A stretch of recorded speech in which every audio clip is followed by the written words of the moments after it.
Hey, what's going on, guys, and welcome back to another video. So today I'm going to be running a different style of video, something I've seen others do, and from AoE and also from different kind of games or whatever the case may be. And I've always found them pretty interesting. I'm going to be doing a discussion video today, and I'm going to be doing the topic of why we don't see scout rushes in today's meta. Now, I've compiled a list of points on the side, so the video should be pretty structured. I really want your feedback on the style of video. In the background, I have a random game I played just now, actually, offline, so no one has ever seen it. Again, it's just something to watch for you guys in the background. Basically, it's a 1v1 Arabia, myself in blue as the Britons versus Daniel in red as the Chinese. I'll probably be talking a little bit about the game here and there, but not too much, so just mostly just a background thing for you guys to look at. So anyway, without further ado, let's just play the game and start talking about the topic at hand here. So I'm just gonna go ahead and put it as if I'm playing a regular game, and you guys can watch with the fog of war and everything. Okay, so the topic is why we don't see Scout Rush in today's meta. Now, when it comes to like scout rushes, what I mean is, maybe focusing on 1v1, not only Arabia, mostly Arabia, because King of the Desert is coming up, and Arabia's gonna be a big map there. And scout rushes, usually kind of found, and it's kind of done on Arabia. But I'm gonna be talking about all maps for 1v1, and I'm gonna be taking more of a top level perspective on things. Because that's simply what I have the most experience with. Again, this is more just to give my opinion on why I think this is the case, why I think we don't see Scout Rush anymore. There's nothing I'm saying here is complete fact. I'm just showing some facts and trying to connect those to why I think we don't see the Scout Rush anymore. That's pretty much what I'm doing here. All right. So I have a list of 6 points that I want to talk about. The first one is going to be balance changes with the DE. There's a couple of those that actually there were a couple of changes with DE with the coming of Definitive Edition that actually impacted the Scout Rush quite a lot. So the main one here is actually, I'm going to do one now and one later. So the main one here is going to be the Infantry line of sight. Now, Infantry line of sight, if you guys don't know, there used to be an upgrade called Tracking. It's found in the barracks. It costs 75 food, and it's available from Feudal Age. When Definitive Edition came out, that upgrade was quite useless, so they decided to take it out, but grant all infantry +2 line of sights in Feudal Age for all civs. Before, it was only some civs that had it, some civs that didn't, and in general, it was never really researched, because for 75 food, it doesn't really do too much. However, when you give all civs this free upgrade that gives all infantry +2 line of sight, it actually makes a decent impact on the game. This affects the Scout Rush in 2 ways. Now, the first one is the fact that if I go Scout Rush, if player 1 goes Scout Rush, player 2 usually wants to defend with walls, and if they're not walled, they want to make some spearmen to immediately counter the scouts. Now, the spearmen now have an extra 2 line of sight, meaning that for me, the scout player, to find damage or to go around spearmen, it's going to be a lot harder because he's going to be able to spot me from further away. If you consider what a Scout Rush is meant to do, which is to duck and dive in and out of vision and try and look for villages to pick off, when you add an extra 2 line of sight to spearmen, it makes it just that much harder to do that. It's not a huge deal, but it's definitely something to think about. The next idea with this kind of same balance change that can be related to the Scout Rush is that the alternatives to Scout Rush usually are infantry options as well. So if I'm player A, player 1, and I don't want to open scouts, my other alternative is usually just to open like Drush, which is militia in Dark Age, or Men-at-Arms, which is Men-at-Arms in Feudal Age, both of which benefit from extra line of sight once Feudal Age is gotten. And Men-at-Arms with extra line of sight makes it so that they can easily find where to attack. Makes it harder for them to get walled in. Makes it easier to find exposed villagers. A lot of reasons why Men-at-Arms can benefit from an extra 2 line of sight. So this is my first point that I want to talk about. The second balance change that we'll talk about will be with point 4, I believe, and we'll get to that later. So my second point here that I want to talk about is maps and map generation. The easier one to talk about here first is map generation. Now, what I mean by map generation, I'm going to use Arabia for an example. And it means where your woodlines, your gold, your stone, your berries, where they're all positioned on the map in a particular game, in every game. And generally with DE, for those who have been playing ranked ladder or unranked games on Arabia, you've probably noticed that you have maps that are fairly easy to wall. just how wood lines are positioned. If you take a look at my map here, I've got 3 wood lines pretty close to my base that I could easily use to wall up.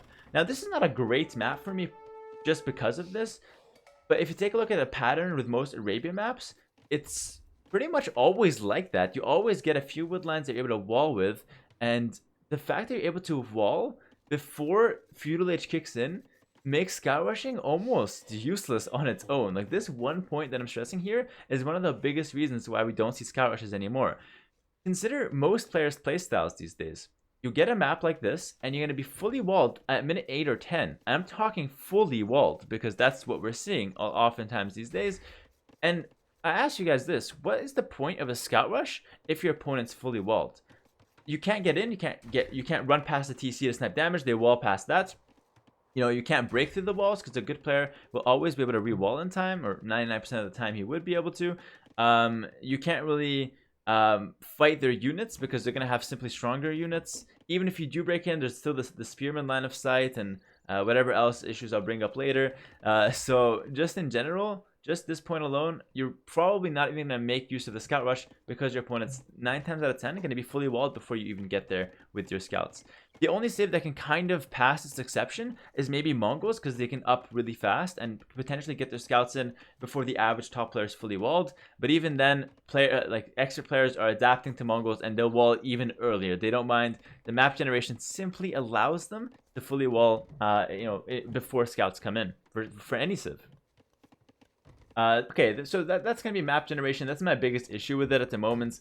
It's just simply too easy to wall, and simply too easy to wall too early. The second thing I want to take a look at is maps. So if you take a look at tournaments, it's obviously not Arabia most of the time. It's obviously some Arabia, some different maps. However, even the different maps don't really favor scout rushes. For example, any hybrid map, scout rushes isn't going to be the main focus. The main focus these days is going to be walling up and sneaking around docks to try and snipe your opponent's fish or contest the water. Scouts don't really have a pretty good place in that. Like, you don't really want to be opening scouts versus someone who's fully walled, and if you go scouts, then you don't have enough food for villagers, or you don't have enough food to be able to get the castle age and further contest the water. Another reason also is that on these hybrid maps, most civs that actually excel on them are Arbalest based civs. And those Arbalest based civs don't really want to be doing scouts or knights anyways, so that's another reason why on hybrid maps you won't see scout rushes very often.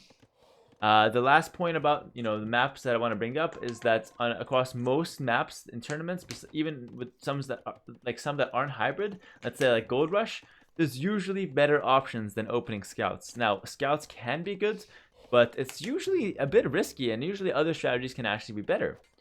The one map where I think that scouts is the best strategy open, like statistically speaking, the best strategy open with, is Land Madness. I can't think of any other tournament map where you want to open scouts over other strategies most of the time because it simply yields the best results. Land Madness is the only one I can think of. So that's my second point here. Let's move on swiftly to the third point. The third point I have is pathing issues. This is something that we've been talking about for a long time. It's something that we've brought up before, that devs have tried to fix. To some extent they did, but it's still a little bit flaky, a little bit shaky.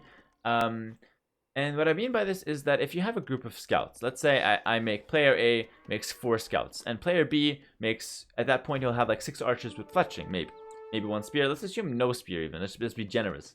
So if I have 4 scouts and my opponent has his scout and 6 archers, and obviously he's fully walled because we've already established that most players will be fully walled. So now I'm going to use my scouts to try and trade with his army. But the problem is that most of the time, my 4 scouts will not be able to path properly and engage the archers, and the archers will simply be able to hit and run away from me to the point where I have to be chasing every time I want to get a hit. And this has always been some sort of case, like the case with melee versus range units. But these days, we've been seeing that even when I get a proper patrol, sometimes the scouts just don't fight. Like, literally no reason not to fight, but they just don't fight. And in high level play, when half your army doesn't fight a certain battle, you're gonna lose it for sure. Like, your opponent is not gonna have less units just because your units aren't fighting. So he was gonna win that battle and then snowball from there, or have an advantage from there. And this happens all too often, where you think you're taking a good patrol fight with your scouts or your knights into the range units, but you simply just can't break through lines like you used to, and you can't actually get that kind of good surround that you used to. And archers tend to trade better versus scouts more often than not these days than before. Like, it's very consistent to take proper fights with archers and not very consistent to take proper fights with scouts. And this is, of course, the secondary purpose of scouts, the primary one being raiding, which we've already established once again that you can't do that most often or more often than not as well. So again, notice I'm using that phrase more often than not a lot, and it's because I'm trying to talk in a way that's consistent, because to win tournaments, to perform constantly, it's all about consistency. And when you pick a strategy for a tournament, unless you have something prepared specifically, you want to pick the strategy that yields the best results. And scouts these days simply just does not cut it. Too many variables, too many things that can go wrong with the scout rush. And I'm halfway through my list, haven't even finished everything yet. So the fourth point I want to talk about here is strategies. Just going to take a quick swig of water. Did I say swig? Quick swing. Alright, so strategies.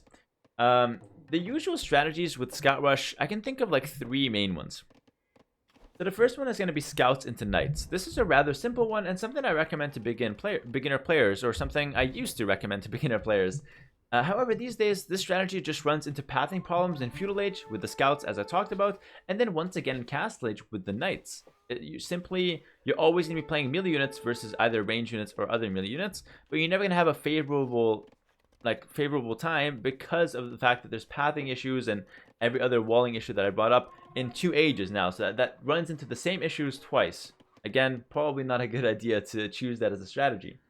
The second one, and this is one that was pretty meta for a long time, very popular before and still decent to some extent now. It's that Scouts into Skirmishers in Feudal Age, which then builds into Skirmishers and Knights in Castle Age.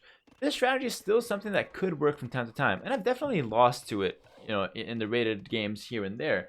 However, it's not something that performs as consistently as archers, or archers into crossbow, for a couple of reasons. One is a balance change. When DE was introduced, Elite Skirmisher, the cost of the technology was raised in a pretty significant way. I think it ended up costing like an extra 60 or 100 resources. And I might be wrong here, but I think it also takes longer to upgrade. But I'm not sure about that. I know for a fact, though, that it does cost more.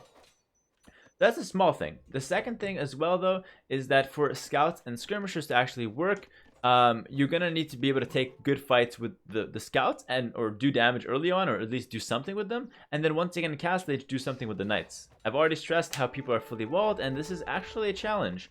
And then when you consider Knights and Skirms in Castle Age, it's all about taking good fights against the crossbows. And these days, it's just way too easy to play safe, and it's a lot better to play crossbow Monk Siege than it is to play Skirm Knight Siege. It's a lot easier to be the defender with the crossbows than to be the guy who has to force the fights, because if you force the fights, you run into tons of patrol and pathing problems. Tons, I'm telling you. So that's going to be that strategy. And then the last strategy I have in mind with Scouts is maybe Scouts into full Feudal Age. So Scouts, full Scouts, double, triple stable, or Scouts into Towers. Scouts into Towers can be okay to try and break someone's wall, to try and destroy his or disrupt his fast castle. And full Scouts can be used if you have a lot of Scouts and you get a good surround in your opponent's army. Let's say he's playing archers or whatever, and then you proceed to run into his base and flood his economy. A couple reasons why these don't work. I think it's pretty obvious. Everyone fully walls, meaning you'll never get that momentum with the Scout Rush to actually be able to, get a good fight and then run into your opponent's base, because he's always going to be fully walled and buy himself some time. Also, for the pathing problems, you're not able to even get that proper fight in Feudal Age that you need to start the snowball. So there's no reason of playing a strategy that needs the snowball if you're actually just simply not able to get that snowball more often than not in your games. So this strategy is something that I haven't done in a long time, even though it's one of my favorites, and I haven't even had it done to me in a long time as well, because it's just simply too easy to defend in this day and age. That's all I have to say about strategies. Again, the overall point here is that I can't stress enough is that it's simply way easier to play the strategies that revolve around crossbow than it is to play the strategies that revolves around knights. Let me take a quick example from this game. You see my opponent here, Daniel. He's got Scouts and Skirms that he's playing with, and he's playing with Chinese. It's not a bad civ at all. It's one of the better ones. And I'm playing as Britons. I got my archers going. I even had a stable to make a couple of knights to clear the skirmishers. His scout opening did absolutely nothing. I was fully walled, completely walled. And now he makes in skirmishers, which again cost more and still are countered by knights. So I'm going to make a couple of knights to counter that. And now with my crossbow base, I'm able to move out and threaten him, or threaten to deal damage by sniping vills over woodlines and whatnot. So even if he's fully walled, I'm able to find damage. Whereas me being fully walled here, he's not able to find any damage with the scouts and therefore wastes an opening. Okay, so let's go into my 5th point here. And this is going to be that there's no ping.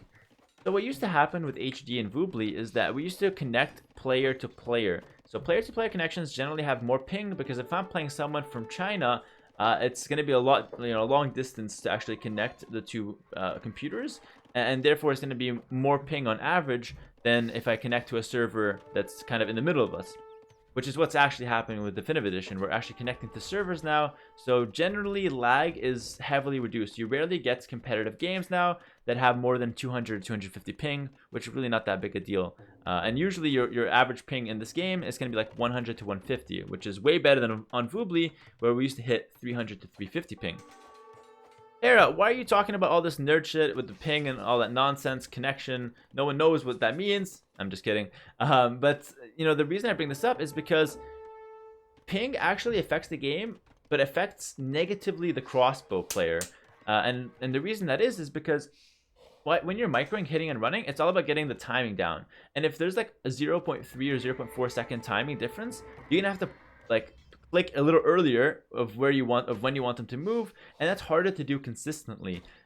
So because we used to have laggy games, knights used to excel because the opponent with crossbow might try to shoot, which is he'll start the animation, then he'll walk back, but then he didn't give it enough time to shoot, and so he would just waste time, and then the knights can close the gap and take a proper fight versus the crossbows. So combine the ping issues and with the no pathing issues from Voobly times, and you can see why knights were able to take really good fights against crossbow. So if you weren't a very experienced crossbow player and you didn't position your army perfectly, you will get punished. These days, bring 30 crossbows anywhere on the map and you'll always get a good trade. Like, every time. The knights can't surround the crossbows.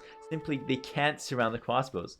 So that's one of my biggest points here, actually, that the fact that there's less ping means that crossbow play is just so much more forgiving and so much easier to pull off. The 6th thing I want to talk about here is playstyle. Players got so good, and this game is wrapping up, by the way, but I'm just going to finish this last point real quick, and then I'll talk a little bit about the game as well. Players got so good at, microing or unit control that it actually hinders scouts quite a little bit. So that's going to be the GG called. The main reason I want to talk about this point is quick walling. Players got so good at quick walling over the years, or over the months, that even when everything else goes your way, you magically appear with 3 scouts in your opponent's base, and you try to find a villager that's not defended by a spearman. Even then, most top players know how to quick wall the villager, so you can't even get that one. So even in the best situation possible for the scouts, players can still outplay you, which is ridiculous. Ridiculous. It makes it so hard to actually get something done with the scouts. The second thing in regards to playstyle is that a tactic I like to use a lot, we call it the Hera snipe on the channel, or let's call it a farm snipe in general terms, where you try to snipe a low HP field off a farm with scouts run under the TC. First of all, most of the time they're fully walled. Let's just get that out of the way. If they're not fully walled, a lot of people are aware of this now. A lot of people do it. A lot of people know how to defend against it. They're always watching. So even that tactic doesn't really work.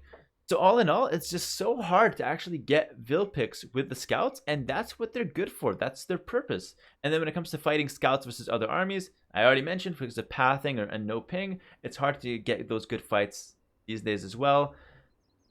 So it's just a whole lot of scouts being terrible for a lot of reasons is the conclusion to this kind of discussion or monologue. Let me know in the comments what you guys think about this kind of style of video. If you guys actually enjoy it, let me know if I missed any points. If you guys want to add to this discussion at all, use the comments. Let's have some healthy discussion. I'll respond to as many of them as I can, and I'll read most of them as well.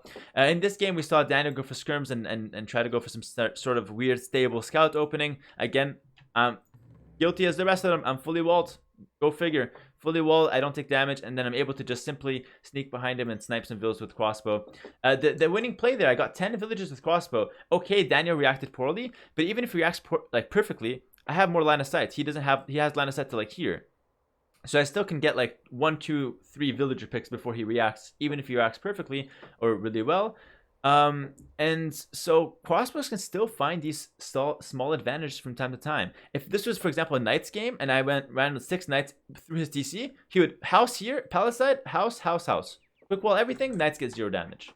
So again, that's just a modern day example of why crossbows do way better than knights. That's the new for this video though. I'm going to post on Twitter and Instagram and ask you guys to give me some feedback on this kind of style. If you guys like it, I'll do more. Let me know what you guys want to see next time. Take care and bye for now. Take a look at the achievements.